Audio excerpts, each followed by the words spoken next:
He says, وَلَا تَقْفُ مَا لَيْسَ لَكَ بِهِ إِلْمٍ. And do not pursue of which you have no knowledge. Allah mentions this. Allah also mentions in Surah At-Tawbah, ayah number 31, اتَّخَذُوا أَحْبَارَهُمْ وَرُهْبَانَهُمْ أَرْبَابًا مِن دُونِ اللَّهِ. They have taken their scholars and monks as arbab, as lords besides Allah subhanahu wa ta'ala. I quoted to you how many ayat? 2. The Spaniard scholar and the Bukhari of the West, Imam Ibn Abd al-Barr, in Jami'u Bayan al-Ilmi wa Fadlih. Imam Ibn Hazm, the Spaniard, has said in Al-Ahkam fi Usul al-Ahkam.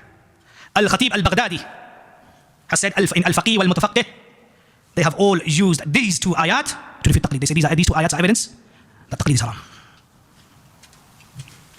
Allah subhanahu wa ta'ala mentions a 3rd ayah. I've given you 2 ayats and I've given you the scholars who are imams and giants of their times, who said that these ayat are evidences to refute Taqleed. The 3rd ayah, قُلْ هَاتُوا بُرْهَانَكُمْ إِن كُنْتُمْ صَادِقِينَ. We have Al-Dalil, we have Al-Hujjah, we have Al-Bayyinah, and we have Al-Burhan. These are all words and terminologies which have been mentioned with regards to evidences. Allah subhanahu wa ta'ala mentions in this ayah, قُلْ هَاتُوا, addressing the Prophet sallallahu alaihi wasallam, هَاتُوا, give me Burhanakum, give me your evidences in kuntum sadiqin. And Burhan is the most top, premium or elite type of evidence. This ayah that I quoted to you was used by the following scholars as a refutation of blindly following in the religion. Ibn Hazm in Al-Ahkam, the famous Sufi scholar Al-Ghazali in Al-Mustasfa, which is the book of Usul al-Fiqh of the Shafi'is. Ghazali said that this is an ayah which refutes Taqleed. And As-Suyuti in Ar-Raddu ala man akhrada ila al-ard used this ayah to say that this ayah is evidence against the Taqleed. Refuting blind following from the hadith of Muhammad Rasulullah sallallahu alayhi wa sallam. Ibn al-Qayyim mentions in A'lam wa A'lam al-Waqi'in, volume 2, page 208, he says, إنما حدثت هذه البدعة في القرن الرابع المذموم على لسان رسول الله صلى الله عليه وسلم. He said that this bid'ah, the bid'ah of blind following, he said it started in the 4th century of Islam, just as it was dispraised upon the tongue of Muhammad Rasulullah sallallahu alayhi wa sallam. And the statement in which the Prophet sallallahu alayhi wa sallam said is وَكُلَّ بِدْعَةٍ دَلَالَةٍ وَكُلَّ دَلَالَةٍ فِي النَّارِ. أو خير الهدى هدى محمد صلى الله عليه وسلم وخير الناس قرني ثم الذين يلونهم ثم الذين يلونهم. These are all hadith of the Prophet sallallahu alayhi wa sallam that instruct the believer to go back to the asl of the book of Allah and the sunnah of Muhammad Rasulullah sallallahu alayhi wa sallam. And with regards to the hadith of Al-Bukhari, فيبقى ناس جهالون يستفتون فيفتون برأيهم فيضلون ويضلون. Then the people that will remain will be the ignorant ones. They will seek fatwa and fatwas will be given to them with their opinions, and they will be misguided and will misguide others. Hadith in Bukhari. So this is from the sunnah of the Prophet sallallahu alayhi wa sallam. So I've given you evidence from the Quran, evidence from the sunnah, and now I will give you ijma of the Muslim ummah. Everybody knows that Imam Ibn Hazm, his position on ijma is very strict. He doesn't accept any ijma just like that. Those who have read about him will know that he believes that there cannot be no ijma after the time of the Sahaba, which is a very strong argument. But he says, he brings an ijma.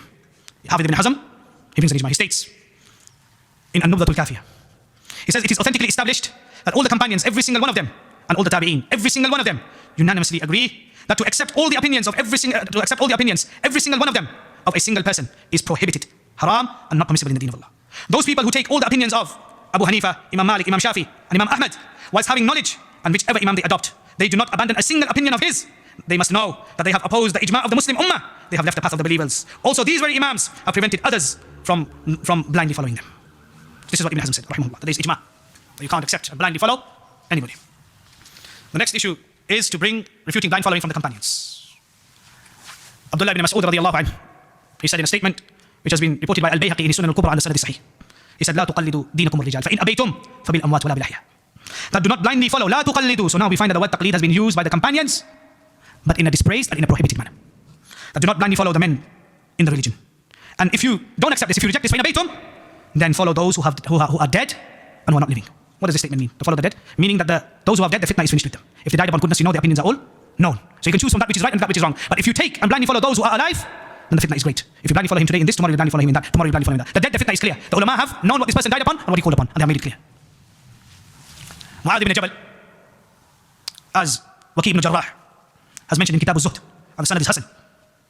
Mu'adh ibn Jabal, he warned against 3 things. He said, فَأَمَّا زَلَّةُ عَالِمٍ فَإِنِ اهْتَدَى فَلَا تُقَلِّدُهُ فِي دِينِكُمْ. He said, with regards to the zallah or the mistake of the scholar, even if he is rightly guided, فَلَا تُقَلِّدُهُ فِي دِينِكُمْ. Do not blindly follow him in your religion. A rightly guided scholar.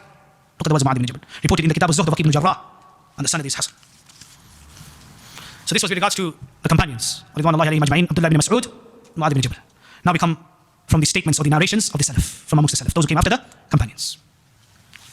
Al-Imam al-Muzani, the Khalifa of Al-Imam al-Shafi'i, the student of Imam al-Shafi'i, died in the year 264 after Hijrah. He wrote and summarized the book of Imam al-Shafi'i, his Shaykh. And this is what he had to say. This has been mentioned in Al-Umm and in Mukhtasar al-Muzani. He made an ikhtisar of the book of his Shaykh, Imam al-Shafi'i. He said, he wrote this book, he said in the introduction, he said, I have summarized this book from Imam Shafi'i so that the people may understand. Along with this, I would like to make it clearly that Imam Shafi'i prohibited from blindly following him and blindly following others. Book of fiqh that is written. And he's saying that I've summarized this. Let me just tell you one thing that my Shaykh, Imam Shafi'i said, don't blindly follow him and don't blindly follow others. He's summarizing the book of Shafi'i. Al-Imam Abu Muhammad al-Qasim ibn Muhammad ibn al-Qasim al-Qurtubi, who died in the year 276 after Hijrah, he wrote a whole book refuting Taqleed. Kitab al-Idah fi al-Radd ala al-Muqallidin, as mentioned by Al-Dhahabi, Imam Al-Dhahabi in Sir A'lam al-Nubala.